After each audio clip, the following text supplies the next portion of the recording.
Good morning students. नमस्कार प्यारे बच्चों। Welcome back to my channel Munjal's physics classes. Today we will start our new unit that is electromagnetic waves, EM waves. तो बहुत ही simple सा unit है। तो we will start EM waves. Then very first term is what do you mean by electromagnetic waves? As from name it is clear, it consists of electric field and magnetic field. तो EM waves क्या होती हैं? EM waves consist of varying electric field and magnetic field vibrating perpendicular to each other and perpendicular to the direction of propagation. तो EM waves क्या है? EM waves consist of varying electric field, varying electric and magnetic field vibrating perpendicular to each other and perpendicular to the direction of propagation. मतलब ये हुआ कि electric field भी और magnetic field both are varying, दोनों change हो रहे हैं, and both are vibrating perpendicular to each other and perpendicular to the direction of propagation. This is suppose x-axis, y-axis and this is z-axis. Electric field has vibrations parallel to y-axis. ये जो electric field vector है it is vibrating along y-axis. ये जो vibrations हैं वो हैं parallel to y-axis like this, and this is the electric field vector and it is vibrating parallel to y-axis. This is the electric field vector. Magnetic field vector is vibrating parallel to z-axis. These are the vibrations of magnetic field. So magnetic field is vibrating parallel to z-axis. This is B is the symbol for magnetic field. Magnetic field is vibrating parallel to z-axis and wave is moving along x-axis. तो EM wave जो है it is moving along x-axis and electric field is vibrating along y-axis. ये electric field vectors हैं and these are the vibrations of magnetic field vector. तो EM wave में क्या होगा? Electric field and magnetic field both are vibrating perpendicular to each other and perpendicular to the direction of propagation. क्योंकि E, B और direction of propagation perpendicular है, that is why EM waves are called transverse in nature. Transverse. जहाँ transverse word use करेंगे इसका मतलब we are talking about perpendicular. तो हम कहीं ना कहीं परपेंडिकुलर की बात कर रहे हैं। ट्रांसवर्स का मतलब भी परपेंडिकुलर इन्वॉल्व है। तो electric field, magnetic field and direction of propagation are mutually perpendicular to each other. That is why EM wave is transverse in nature. Now we will discuss the properties of EM wave. First property is EM waves are transverse in nature. EM waves are transverse in nature में electric field और magnetic field, the frequency of electric field vector vibrations of electric field and frequency of magnetic field will be same. तो ये जो vibrate कर रहा है electric और magnetic field both are vibrating with same frequency. जो frequency electric field vector की है वही मैग्नेटिक फील्ड वेक्टर की है और वही फ्रीक्वेंसी है EM वेव की। एंड सबसे important point, electric field and magnetic field both are in same phase. हमें लगेगा 90 डिग्री का फेस डिफरेंस है, but this is not true. जब जीरो है तो दोनों जीरो हैं, मैक्सिमम दोनों सेम टाइम पे हैं, जीरो फिर सेम टाइम पे हैं। तो मतलब electric field and magnetic field both are vibrating perpendicular to each other but both are in same phase. दोनों क्या है वो सेम फेस में। Source of electromagnetic waves. First case, if charge is at rest, if any charge it is at rest, if the charged particle is at rest, then it has some electric field but magnetic field will be zero. कोई भी charge particle है, if it is at rest, then it has some electric field but magnetic field due to this charge will be zero, and hence this will not act as the source of EM wave. EM wave में क्या होता है? EM wave में electric field भी होगा, magnetic field भी होगा और दोनों वेरिएबल हो गए. बट यहाँ पे क्या है? इलेक्ट्रिक फील्ड तो है बट मैग्नेटिक फील्ड जीरो है, hence it will not act as source of EM wave. Second, if charge is moving with constant velocity, if the charge is moving with constant velocity, तो अगर charge motion में है तो it has electric field and it has magnetic field. दोनों field होंगे, electric field भी होगा और मैग्नेटिक फील्ड भी होगा, but that electric field and magnetic field will not change with time. If charge is moving with constant velocity, then electric field and magnetic field both are associated with charge, but electric field and magnetic field are not changing with time. It means if the charge is moving with constant velocity, it will not act as the source of EM wave. Third, if charge is accelerating, if the charge is accelerating or oscillating, charge अगर accelerate कर रहा है या oscillate कर रहा है, then electric field and magnetic field associated with charge changes with time and space. तो इस केस में जो इलेक्ट्रिक फील्ड प्रोड्यूस होगा, मैग्नेटिक फील्ड प्रोड्यूस होगा, वो टाइम और स्पेस में चेंज होगा. It means it can produce varying electric and magnetic field, hence this will act as the source of EM wave. तो फर्स्ट पॉइंट आता है, what is the source of EM wave? Every oscillating or accelerating charge act as source of electromagnetic waves. क्योंकि जो electric field और magnetic field होगा associated with this charge, that will change with time and space, hence this will behave as source. Properties of EM wave. Properties of EM waves. First property, every oscillating and accelerating charge act as source of EM wave. Oscillating or accelerating charge acts as source of EM waves.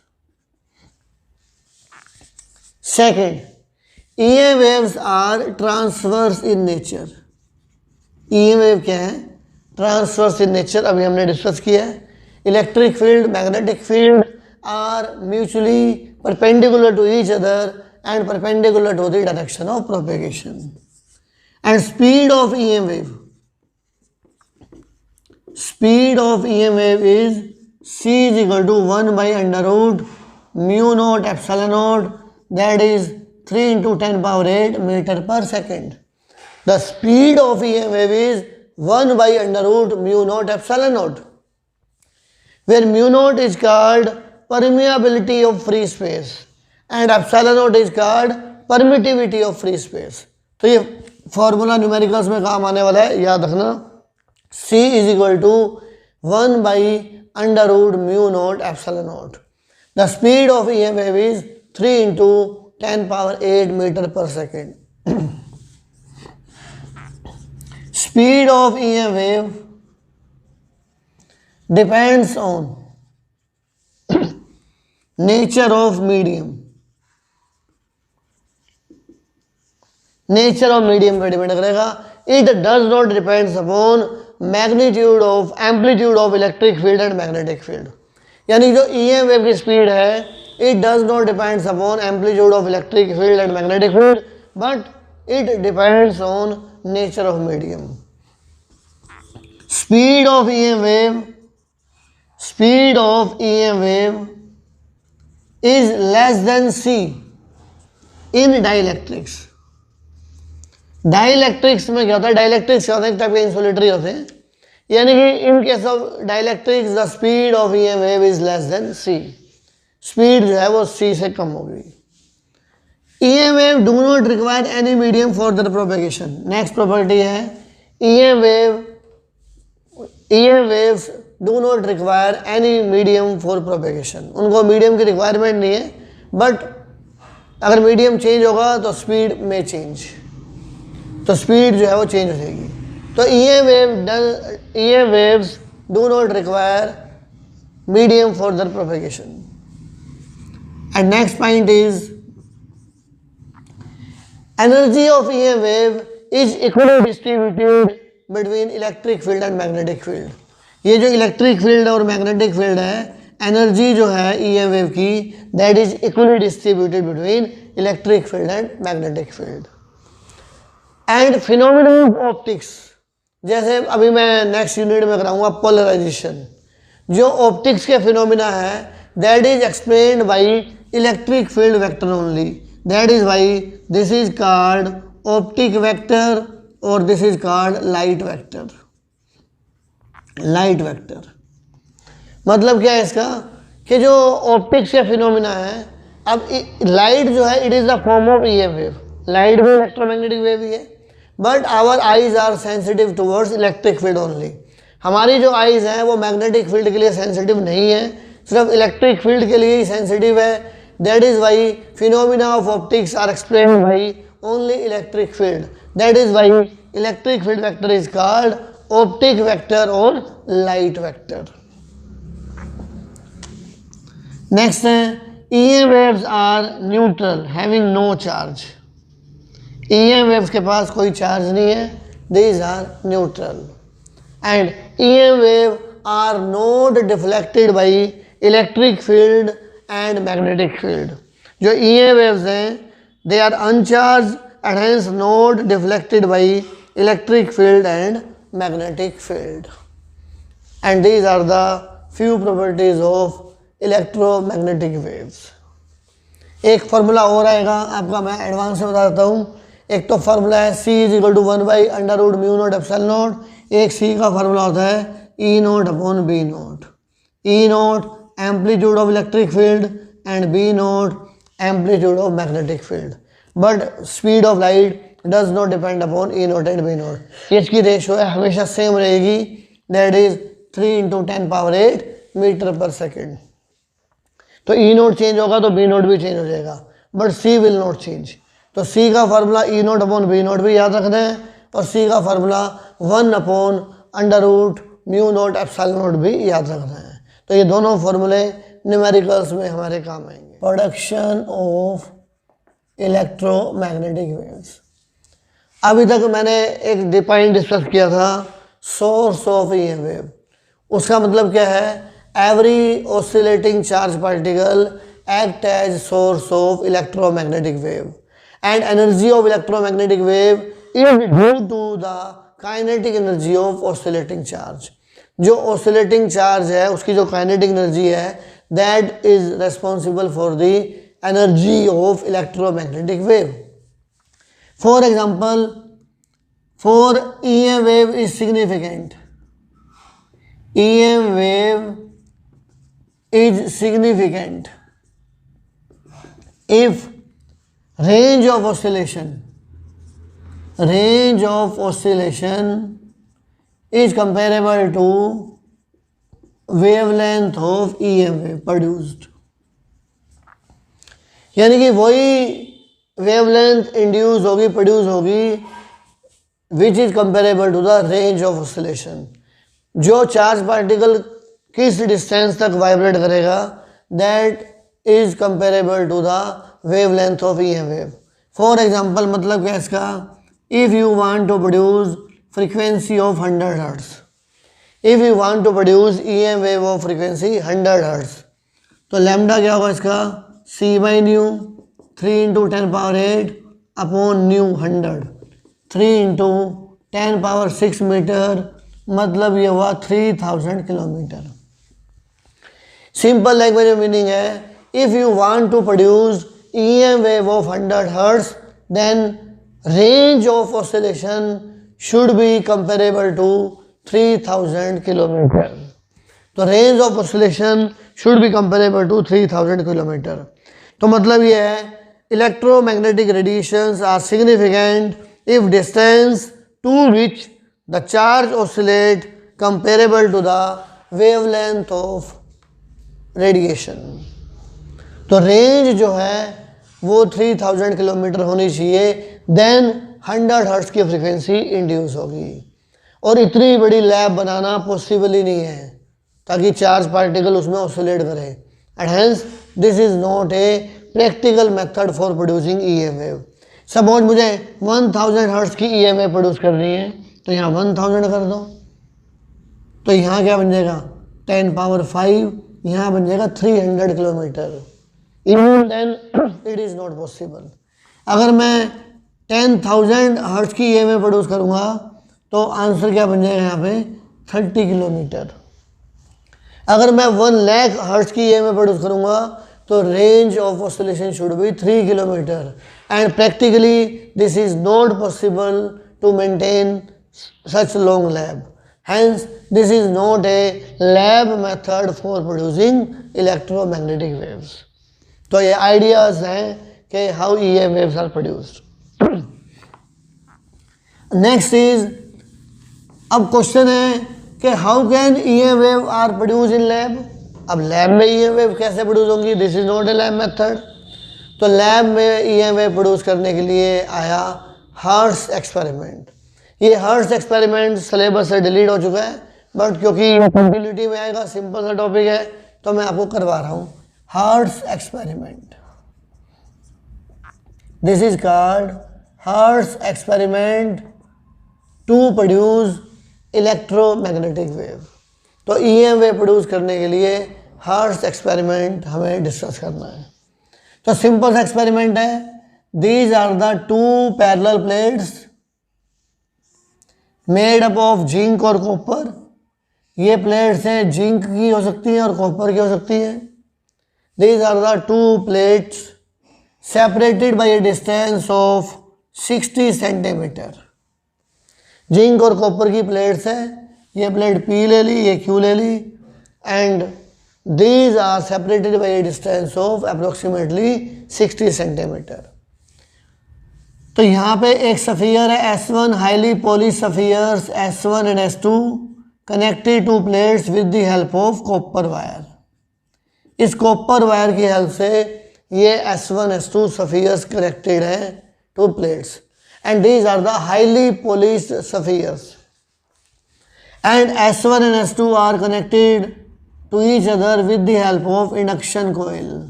This is induction coil, and the purpose of induction coil, it will provide a very high potential of 1000 volts between S1 and S2। तो ये varying potential provide करेगा, 10,000 volt का varying potential provide कर रहा है between S1 and S2। तो induction कोयल की वजह से S1 S2 के अक्रॉस जो है वो थाउजेंड्स ऑफ वोल्ट, 10,000 के आसपास पोटेंशियल डिफरेंस क्रिएट कर दिया, and due to high potential air will become ionized, air जो है that will become ionized and electric discharge will take place। तो electric discharge का मतलब क्या होता है, passage of current through air। तो जैसे मैंने high potential लगाया, बीच में air ionize होगी and electric discharge will take place between S1 and S2, मतलब sparking शुरू हो गई। और वो sparking का मतलब क्या है, EM waves are produced। अब ये जो EM वेव्स हैं, ये EM वेव्स हैं, कुछ और है वो कैसे पता लगेगा, तो यहाँ लगा दिया मैंने detector. These are the 2 spheres C and D, ये C और D सफ़ियर्स हैं, और ये है अनक्लोज्ड रिंग, इस रिंग के साथ अटैच कर दिया। अब यहाँ स्पार्किंग है तो यहाँ भी अपने आप स्पार्किंग हो रही है, तो यहाँ स्पार्किंग होगी, it mean these are the EM waves. Reason क्या है, if EM waves are produce तो उसमें इलेक्ट्रिक फील्ड भी चेंज होगा, मैग्नेटिक फील्ड भी चेंज होगा, व्हेन मैग्नेटिक फील्ड चेंज होगा तो फ्लक्स चेंज होगा, फ्लक्स चेंज होगा तो EMF will be induce between C and D and the electric discharge also take place between C and D. तो EM wave है, ये ईएम वेव्स हैं, तो मतलब मैग्नेटिक फील्ड चेंज होगा, मैग्नेटिक फील्ड चेंज होगा तो फ्लक्स चेंज होगा, और फ्लक्स चेंज होगा तो ईएमएफ इंड्यूस होगा between C and D also. It mean EM waves are produced. Second point, detector is, ये इसे बोलते हैं detector, and this detector is placed in such a way that magnetic field produced by EM wave, magnetic field produced by varying current between varying potential between S1 और S2, इसकी वजह से तो ये प्रोड्यूस होगी ना। तो जो मैग्नेटिक फील्ड होगा that should be perpendicular to the plane of detector. तो अभी पीछे वाले चैप्टर में हमने पढ़ा है, तो फ्लक्स मैक्सिमम कब होगा, when magnetic field is perpendicular to plane of detector. अगर मैग्नेटिक फील्ड बोर्ड के परपेंडिकुलर होगा तभी फ्लक्स मैक्सिमम होगा। तो detector is placed in such a way that magnetic field produced should be perpendicular to the plane of detector। अब इसकी frequency कौन सी induce होगी, फ्रीक्वेंसी प्रोड्यूस्ड इज 1/2π√LC। ये भी ईएम इलेक्ट्रोमैग्नेटिक इंडक्शन में एक टॉपिक है, टैंक सर्किट, एलसी ऑसिलेशन। तो जब एलसी ऑसिलेशन आप पढ़ोगे वहाँ से फॉर्मूला आएगा nu is equal to 1/2π√LC। This is the frequency of EMF produced, where C क्या है, ये जो प्लेट्स पी एंड क्यू है, it will behave as parallel plate capacitor and C will be its capacitance. ये जो plates हैं ये capacitor की तरह काम करेंगे, और सी क्या है, capacitance, capacitance of parallel plate capacitor